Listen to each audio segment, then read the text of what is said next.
నమస్తే, welcome to political గుసగుస. రాష్ట్ర విభజన తర్వాత ఏపీలో జరిగిన 2 జనరల్ ఎలక్షన్స్లో అడ్రస్ లేకుండా పోయిన కాంగ్రెస్లో వైఎస్ షర్మిల ఎంట్రీతో హడావడి మొదలైంది. తెలంగాణలో పార్టీ పెట్టి షర్మిల 2 ఏళ్లు కష్టపడ్డా కనిపించని మద్దతు ఏపీ కాంగ్రెస్లోకి ఆమె వస్తున్నారు అనగానే కనిపించింది. మంగళగిరి ఎమ్మెల్యే ఆళ్ల రామకృష్ణారెడ్డి తాను షర్మిలతో కలిసి పనిచేస్తానని బహిరంగంగా ప్రకటించారు. కాంగ్రెస్లో ఉన్న నేతలంతా ఆమె రాకను స్వాగతించారు. ఇక పీసీసీ బాధ్యతలు చేపట్టగానే షర్మిల జగన్ ప్రభుత్వాన్ని టార్గెట్ చేస్తూ దూకుడుగా జనంలోకి వెళ్తున్నారు. అంతవరకు బాగానే ఉన్న కాంగ్రెస్కు దూరమైన ట్రెడిషనల్ ఓటు బ్యాంకును షర్మిల తిరిగి వెనక్కి రప్పించగలుగుతారా? రానున్న ఎన్నికల్లో పార్టీని ప్రభావితం చేసే స్థాయికి తీసుకెళ్లగలుగుతారా?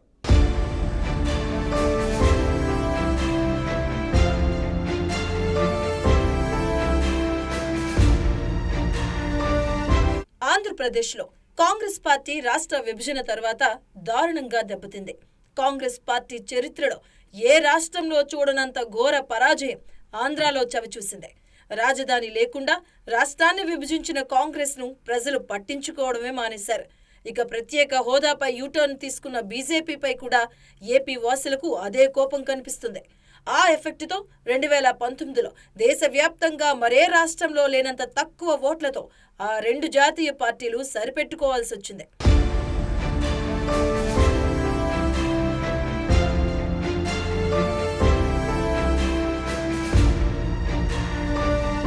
అలాంటి రాజకీయ వాతావరణంలోనూ బీజేపీతో పోల్చి చూస్తే కాంగ్రెస్ పరిస్థితి కాస్త మెరుగ్గా ఉందని లెక్కలు చెబుతున్నాయి. 2019 శాసనసభ ఎన్నికల్లో కాంగ్రెస్ కి ఏపీలో 1.17% ఓట్లొచ్చాయి.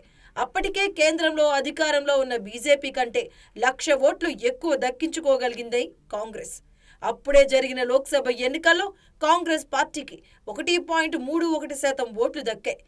ఏపీ కాంగ్రెస్ పరిస్థితి అంత దారుణంగా తయారైన రఘువీరారెడ్డి, కేవీపీ, శైలజానాథ్, గిడుగు రుద్రరాజు, తులసిరెడ్డి, మస్తాన్ వలి, సుంకర పద్మశ్రీ వంటి నాయకులు పార్టీని వీడలేదు.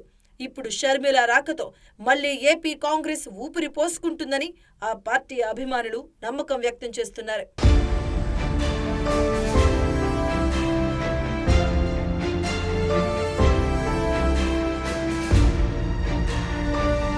షర్మిల పీసీసీ ప్రెసిడెంట్ అవడంతో ఏపీలో రాజకీయ సమీకరణాల మార్పుపై చర్చ మొదలైంది. అటు జగన్తో పనిచేయలేక, ఇటు తెలుగుదేశం, జనసేన, బీజేపీ వంటి పార్టీల్లో చేరడం ఇష్టం లేక పార్టీలోనే ఉండిపోయిన కాంగ్రెస్ నాయకులంతా షర్మిల రాకను మూకుమ్మడిగా స్వాగతిస్తున్నారు. వైసీపీ అధ్యక్షుడు జగన్ సీటు నిరాకరించడంతో ఏం చెయ్యాలా అని ఆలోచిస్తున్న మంగళగిరి ఎమ్మెల్యే ఆళ్ల రామకృష్ణారెడ్డికి షర్మిల కాంగ్రెస్ కాంబినేషన్ కలిసొచ్చినట్టయింది. ఆయన తరహాలోనే వైసీపీలో ఉన్న అసంతృప్తి నేతలు కాంగ్రెస్ బాట పట్టే పరిస్థితి కనిపిస్తుంది.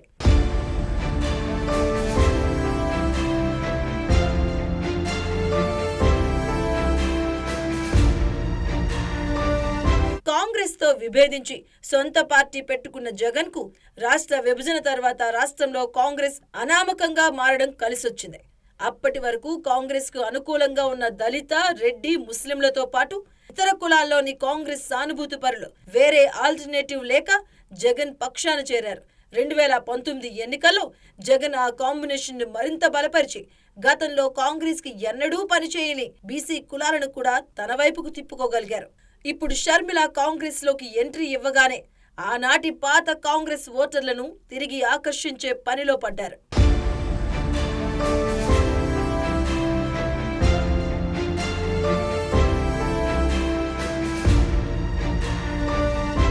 ఓటు బ్యాంకు అలా మళ్లే పరిస్థితి ఉందని తెలంగాణ ఎన్నికలు నిరూపించాయి. గత 2 ఎన్నికల్లో బీఆర్ఎస్ వైపు నిలిచిన తెలంగాణ ముస్లింలు చాలా మంది మొన్నటి ఎన్నికల్లో కాంగ్రెస్ వైపు మళ్లారు. బీఆర్ఎస్, బీజేపీ ఏకమయ్యాయి అన్న ప్రచారం కాంగ్రెస్ కు ప్లస్ అయి అక్కడ పవర్లోకి వచ్చింది. ఏపీలో కూడా అదే అస్త్రాన్ని షర్మిల సంధిస్తున్నారు. ఏపీలో జగన్ ప్రభుత్వం, ప్రతిపక్షాలు కేంద్రంలోని బీజేపీతో కుమ్మక్కయ్యాయని టార్గెట్ చేయడం మొదలుపెట్టారు.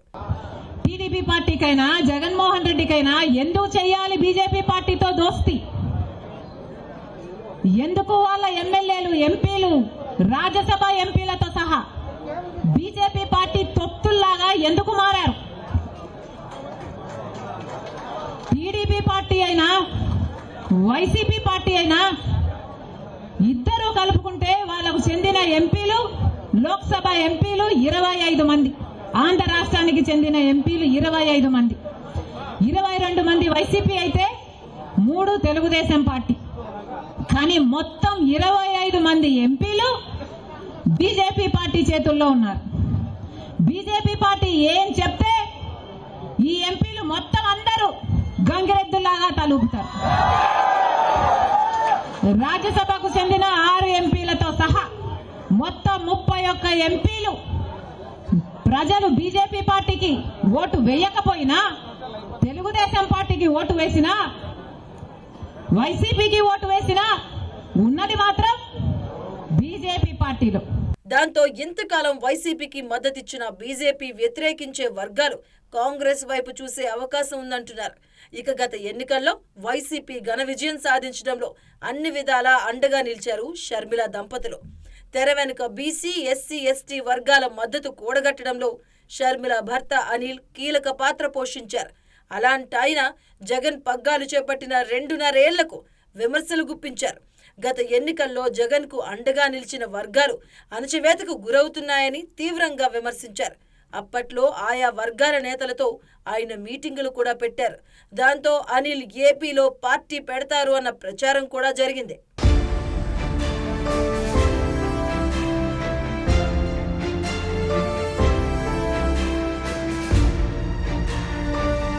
వచ్చే ఎన్నికల్లో బ్రదర్ అనిల్ కాంగ్రెస్ కు ప్రచారం చేయడం ఖాయం. క్రైస్తవ మత ప్రబోధకులైన ఆయన ఇంపాక్ట్ ఆ వర్గంపై ఖచ్చితంగా ఉంటుంది. రాష్ట్రంలో క్రైస్తవ ఓట్లు దాదాపు 20% ఉన్నట్లు రికార్డులు చెబుతున్నాయి. షర్మిల పీసీసీ అధ్యక్ష బాధ్యతలు చేపట్టిన రోజే మణిపూర్లో చర్చిలపై దాడులు ఒక క్రైస్తవురాలిగా తనను బాధించాయని ఆవేదన వ్యక్తం చేశారు. క్రిస్టియన్ అయి ఉండి మణిపూర్ హింసపై మాట్లాడిన జగన్ క్రైస్తవ వ్యతిరేకి అని ధ్వజమెత్తారు.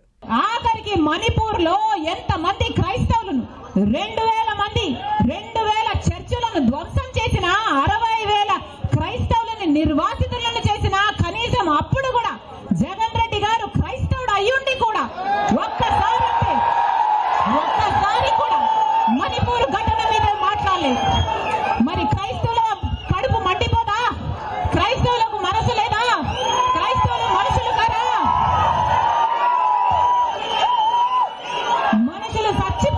మనుషులు చచ్చిపోతున్నా మీరు పట్టించుకోకుండా బీజేపీకి మద్దతిస్తున్నారంటే మీరు మనుషులు అవునా కాదా?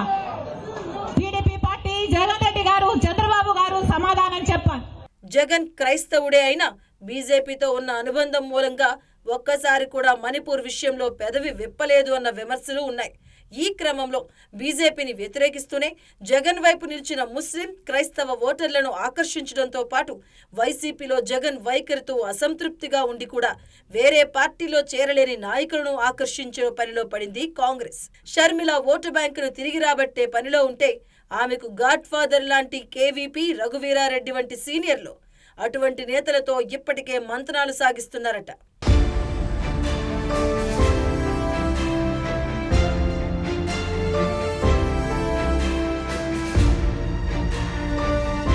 మొత్తం మీద షర్మిల ఎంట్రీతో కాంగ్రెస్ శ్రేణుల్లో స్తబ్దత తొలగిపోయి కొత్త ఉత్సాహం కనిపిస్తుంది. గత ఎన్నికల్లో అభ్యర్థుల కోసం వెతుక్కున్న ఆ పార్టీ ఆ లోటు తీరిపోయింది అన్న అభిప్రాయం వ్యక్తమవుతుంది. మొత్తం మీద షర్మిల కాంగ్రెస్ పగ్గాలు చేపట్టడంతో జగన్ వ్యతిరేకులు, టీడీపీ అనుకూల వర్గాలు ఖుషి అవుతున్నట్లు కనిపిస్తూ ఉంటే వైసీపీ శ్రేణుల్లో ఆందోళన వ్యక్తమవుతుందంటున్నారు.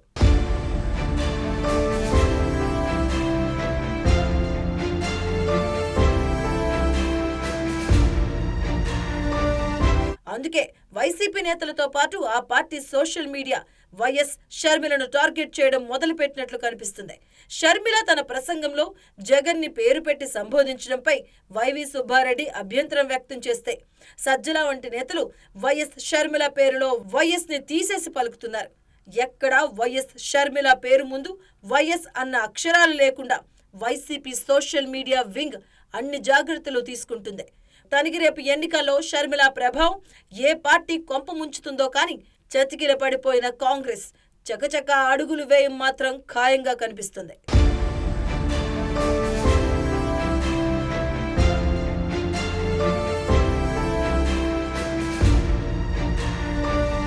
లక్ష్యంలో ఘనం, ఆచరణలో అంతంత మాత్రం అన్నట్లుగా కొనసాగిన బీఆర్ఎస్ దళిత బంధు పథకం ఇప్పుడు ఆ పార్టీ నేతలకు సంకటంగా మారింది. మళ్లీ అధికారంలోకి వస్తామన్న ధీమాతో పలువురు ఎమ్మెల్యేలు ఆ పథకానికి సంబంధించి బిజినెస్ చేశారట. యూనిట్లు ఇప్పిస్తామంటూ ఒక్కొక్కరి నుంచి 2 నుంచి 3 లక్షల వరకు వసూళ్లకు పాల్పడ్డారట. ఎలాగో 10 లక్షలు వస్తాయి కదా అంటూ పలువురు ఆశావహ లబ్ధిదారులు వారికి ముడుపులు కూడా చెల్లించారట. ఇప్పుడు అలాంటి వారంతా ఓడిపోయిన నేతలను ఇళ్ల వద్దకు వెళ్లి తమ సొమ్ము కోసం నిలదీస్తుండడంతో సదరు లీడర్లు ముఖం చాటేయాల్సి వస్తుందట.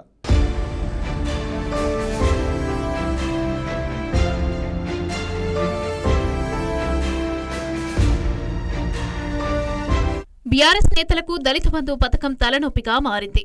పథకం మంజూరు చేయిస్తామని ఎమ్మెల్యేల అనుచరులు కొందరు ఒక్కో దరఖాస్తుడి దారి నుంచి 2 లక్షల నుంచి 3 లక్షల వరకు వసూలు చేశారు. యూనిట్ల మంజూరులో జాప్యం కావటం, ఈలోపే ఎన్నికలు రావటం, ప్రభుత్వం మారటంతో పథకం అమలుపైన నీలినీడలు అలుముకున్నాయి. దీంతో చేసేది ఏమీ లేక దరఖాస్తుదారులు గులాబీ నేతల ఇళ్ల వద్ద ఘర్షణలకు దిగుతున్నారు. 10 లక్షల సహాయమైనా ఇప్పించండి, లేదా మా పైసలు మాకియ్యండి అంటూ వాదనలకు దిగుతూ ఉండటంతో గులాబీ నేతలకు పాలుపోవటం లేదంట. పరువు పోతుందన్న భయంతో కొందరు నాయకులు వాయిదాల పద్ధతిన ఇస్తామని నచ్చజెప్తున్నట్లు తెలిసిందే.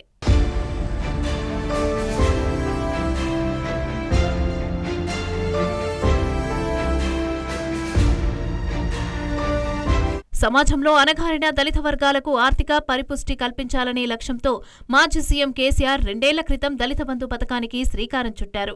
గతంలో ఎస్సీ కార్పొరేషన్ల ద్వారా 2 నుంచి 3 లక్షలు ఇచ్చే సహాయానికి భిన్నంగా ఏకంగా 10 లక్షలిచ్చి దళితుల జీవితాల్లో వెలుగులు నింపుతామని ప్రకటించారు. తొలి విడతగా రాష్ట్రంలోని ప్రతి నియోజకవర్గానికి 10 మంది లబ్ధిదారులను ఎంపిక చేసి వారు కోరుకున్న యూనిట్లను పంపిణీ చేశారు. లబ్ధిదారుల ఎంపిక బాధ్యతను స్థానిక ఎమ్మెల్యేలకే అప్పగించడంతో ఈ పథకంపైన పూర్తి అజమాయిషీ వారికే లభించింది.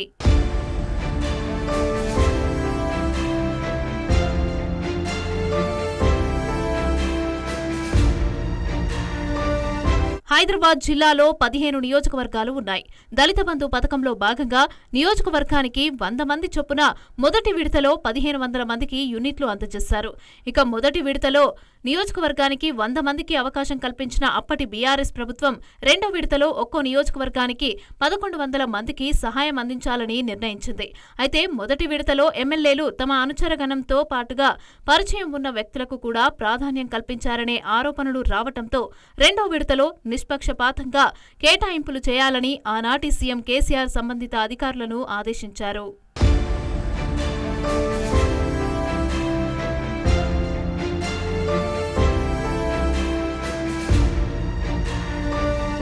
రెండో విడతలో మొత్తం 16,500 మందికి సహాయం అందించాలని టార్గెట్ విధించగా గత ఆగస్టు చివరి నాటికి జిల్లా వ్యాప్తంగా 13,890 మంది దరఖాస్తులు చేసుకున్నారు.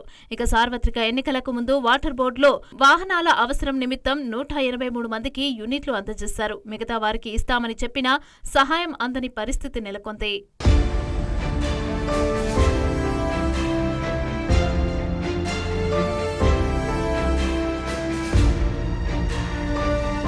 జిల్లాలో రెండో విడత దళిత బంధు ఎంపికలో కూడా కొంతమంది ఎమ్మెల్యేల అనుచరులు పెద్ద ఎత్తున వసూళ్లకు పాల్పడినట్లు తెలిసిందే. యూనిట్ మంజూరుకు దరఖాస్తుదారుల నుంచి 2 నుంచి 3 లక్షల వరకు గుంజినట్లు సమాచారం. అయితే ఎన్నికల నోటిఫికేషన్ వచ్చేలోపే యూనిట్ మంజూరు చేయిస్తామని చెప్పినప్పటికీ ప్రభుత్వ జాప్యంతో చాలా మందికి అందలేదు. కాగా ఎన్నికల్లో ఎలాగైనా తమ పార్టీనే గెలుస్తుందని, అధికారంలోకి తామే వస్తామని, దళిత బంధు తప్పకుండా అందిస్తామని దాటివేసుకుంటూ వచ్చిన నాయకులకు ప్రస్తుతం మింగుడు పడని పరిస్థితి నెలకొంది. డబ్బులు ఇచ్చినా దరఖాస్తుదారులు రోజూ ఇంటికొచ్చి నిలదీస్తూ ఉండటంతో వారు ముఖం చాటేస్తున్నారట.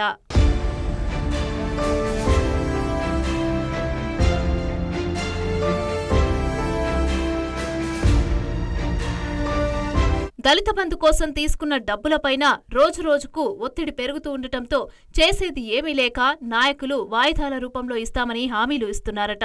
4 రోజుల క్రితం ఖైరతాబాద్లో ఓ నాయకుడిని 2 దరఖాస్తుదారులు నిలదీయటంతో తిరిగి చెల్లిస్తామని చెప్పినట్లు తెలిసింది. మరికొందరు నేతలు యూనిట్ను ఎలాగైనా మంజూరు చేయిస్తామని మభ్యపెడుతున్నట్లు సమాచారం. ఇక కాంగ్రెస్ ప్రభుత్వం ఈ పథకాన్ని కొనసాగిస్తుందని ప్రభుత్వంలోని చాలా మంది పెద్దలు కూడా తమకు తెలుసునని చెప్తున్నారంట.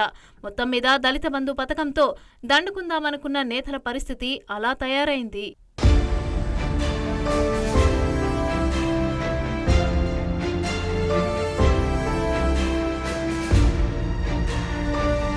పొలిటికల్ గుసగుసలో ఒక చిన్న బ్రేక్ తీసుకుందాం.